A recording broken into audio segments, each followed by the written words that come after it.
does this guy know he can make other trades like the Middlestat trade? Because there was a lot of talk about attracting free agents to Buffalo and how difficult that was, and we don't have low taxes and we don't have palm trees. Yeah. But he made the kind of trade he should be making. When you have a young team that underachieves in the manner in which the Buffalo Sabres have, you are going to be a little trigger shy about making a trade because it could come back to haunt you, as it's come back to haunt the Sabres 10 ways to Sunday with some of the deals that they've made, including Reinhart.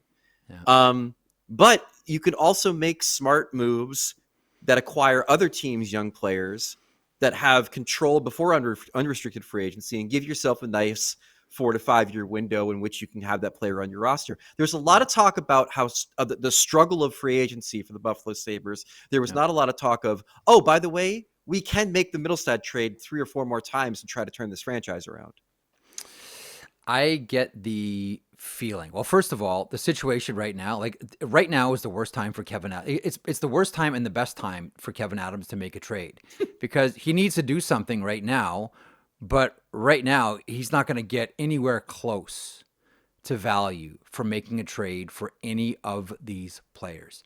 Take your pick. You're not going to get the value you need / want. Like if I always try to, I mean, you're probably the same way. You try to put yourself in every person's shoes here and say, okay, how would I react? What would I do?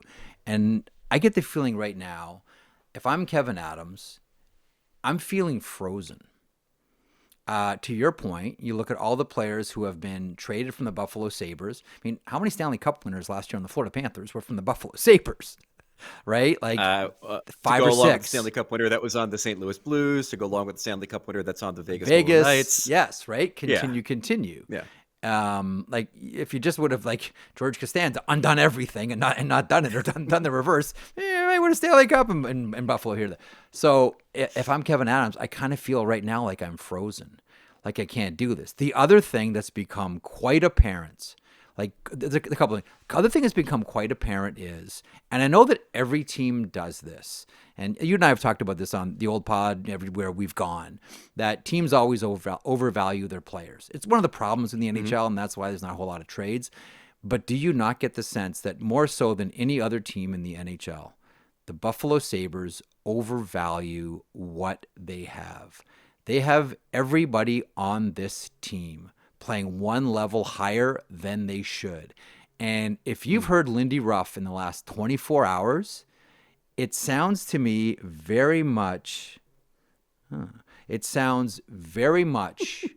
like Lindy Ruff has had it and is going to start doing things differently. Like when you hear Lindy Ruff saying things like, after 20 games, you know what you have. Like when you hear coaches say that to me is like boiling point. And okay, I know what I have here. Now we're going to do things differently. Does it feel that way to you? I mean, I hope it does. I hope that's what he means, because something's going to have to change. I really had more faith in Buffalo than I probably should have. I thought they were going to break the playoff drought this year. And I thought that because when I saw Lindy Ruff coach the Devils, I saw him take a team that was young and didn't defend well and get it to play a high-tempo bit of offense and then also be more responsible in their own end. And I thought at the end of the day, if nothing else, the Sabres could probably score their way out of their problems. And that hasn't really manifested, and they're still a mess defensively. So I don't know what the solution is. I looked at the roster and I said, I convinced myself there was enough there, and it turns out there was not. Yeah, I think that, again, like I mentioned this on Morning Cup of Hockey today, like it seems as if at every single level of this organization, and I do want to bracket Karmanos out of this because there's a lot of experience there with Karmanos. So let me bracket him specifically. But at every single level, like on the ice, the story is players that were rushed to the NHL. That there's a belief that, and I don't know where Kevin Adams gets this from, but there's a belief that you can develop players in the NHL. I think some you can. I think, like a Macklin Celebrini, you can do that with. I think with like a Patrick Kane, you could have done that with. I think like there's some players who, get right into the NHL. You've done a lot of your learning already. Now you're going to do like the finishing school here in the NHL, but you have to be at a certain standard to do that. And it seems as if, like, you look at all the guys that never spent time in the American League or only spent a little bit of time in the American League, or someone like Quinn who's had, was AHL Rookie of the Year, but then the playoffs started and it got really hard and Quinn wasn't there yet, indicating that he should probably spend some more time in the American League, but now he's up with the big team.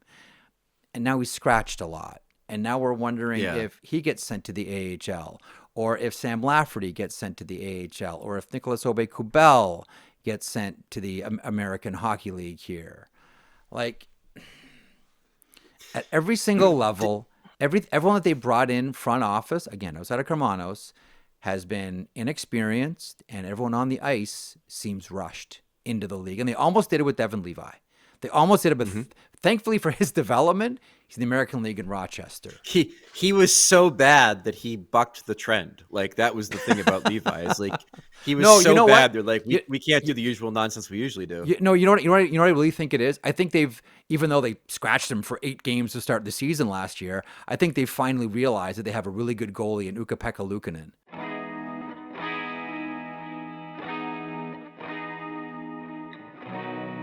If you enjoyed that video, and we certainly hope that you do, please hit the subscribe button right there here at Daily Faceoff.